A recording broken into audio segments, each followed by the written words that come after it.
ఎంపిక చేసుకోవాల్సిన అవసరం ఉంది. ఈరోజు సెలక్షన్ ప్రాసెస్ ఎందుకన్నానంటే ఆల్ ఇండియా లెవెల్లో టీచర్స్ని, గవర్నమెంట్ ఆఫీసర్స్ని, అనుభవం ఉండే వ్యక్తులు పెట్టుకుంటారు.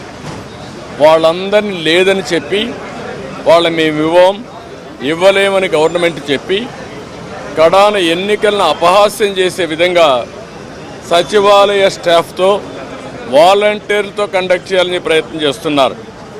అంటే ఇటీవల వీళ్ళు నామినేట్ చేసిన వ్యక్తులతో పెట్టుకొని వీళ్ళు చేసే అన్ని తప్పుడు పనులు వాళ్ళ దగ్గర చేపించాలని. అదే సమయంలో మీరు చూస్తే బిఎల్ఓలుగా అంటే బూత్ లెవెల్ ఆఫీసర్స్ ఒకప్పుడు టీచర్లు చేసేవాళ్ళు, ఆఫీసర్లు చేసేవాళ్ళు. ఎక్కడ కూడా ఒక్క మిస్టేక్ కూడా ఉండేది కాదు. That is their duty. దానిపైన చాలా స్పష్టంగా ఆదేశాలు కూడా ఉన్నాయి. ఎవరన్నా కానీ డ్యూటీ స్పష్టంగా చేయలేకపోతే వాళ్ళని యాక్షన్ తీసుకోవడం, ఇంక్రిమెంట్స్ కట్ చేయడం, ఉద్యోగాలు తీసేయడం అన్నీ ఉంటాయని భయపడిపోయేవాళ్ళు. ఈరోజు ఎవరు చేస్తున్నారంటే కడాన మహిళా పోలీస్ 2600 మంది బిఎల్ఓని మహిళా పోలీసులు పెట్టేశారు. ఇది నాకు ఆశ్చర్యం వేస్తుంది. 83 నియోజకవర్గంలో మహిళా పోలీసుల్ని బిఎల్ఓకి పెడితే వాళ్ళకి మహిళా పోలీసులకు ఏం తెలుస్తుంది ఇవన్నీ అంటే? ఇంకొక పక్క వై ఏపీ నీడ్స్ జగన్ అని కలెక్టర్ దగ్గర నుంచి అందరూ క్యాంపెయిన్లు చేస్తారు. ఇప్పుడు చేసిన అరాచకం చాలదు, రాతి యుగానికి తీసుకుపోవడానికి అలాంటి వాళ్ళు పెట్టుకొని చేసే పరిస్థితికి వస్తున్నారు. ఇవన్నీ మేము ఎక్స్ప్లెయిన్ చేసిన తర్వాత వారికి మా మీద కానీ జనసేన మీద కానీ దగ్గర 6000 నుంచి 7000 కేసులు మా మీద పెట్టారు. ఒక్క పుంగనూరులో ఒక కేసులో 250 మంది పెట్టారు. 200 మంది పైన జైలుకు పోయి వచ్చారు. ఇప్పుడు బైండ్ ఓవర్ కేసులు పెడుతున్నారు. అంటే నీ మీద కేసు ఉంది, పోలీసు వాళ్ళు నోటీస్ ఇస్తారు, ఎంఆర్ఓ దగ్గర సరెండర్ కావాలి అంటే మళ్ళీ బెదిరించడం.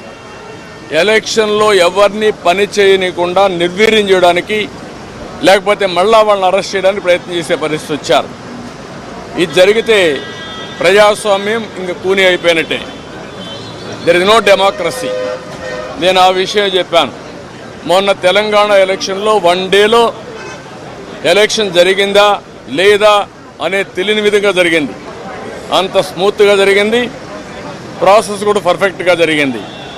ఈరోజు ఆంధ్రప్రదేశ్లో అక్కడ ఇంత ఓటర్స్ ఎన్యూమరేషన్ ఫ్రాడ్ జరిగిందని, బిఎల్ఓలు తప్పులు చేశారని, టీచర్లు తీసేశారని ఎక్కడా కంప్లైంట్స్ లేవు. భారతదేశ చరిత్రలో ఫస్ట్ టైం ఇవన్నీ వస్తున్నాయి.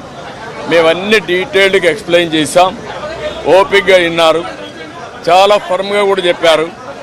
మేము ప్రజాస్వామ్యాన్ని కాపాడడానికి అన్ని విధాల ప్రయత్నం చేస్తాం, ఎక్కడ కాంప్రమైజ్ కాం, రిజల్ట్స్ మీరే చూస్తారని వారు హామీ ఇచ్చారు. వారు ఇచ్చిన హామీతో నేను ఒకటే అనుకుంటున్నాను, ఎలక్షన్ కమిషన్ అవసరమైతే సెంట్రల్ పోలీస్ అబ్జర్వర్స్ని పంపించాలి, సెపరేట్ సెల్ పెట్టాలి.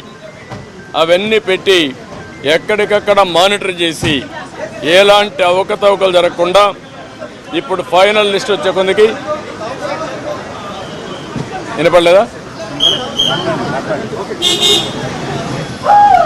ఎవరు కార్లు ఎప్పటికప్పుడు మానిటర్ చేయాల్సిన అవసరం ఉంది.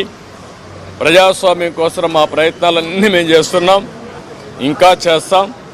దాని గురించి సందేహం లేదు.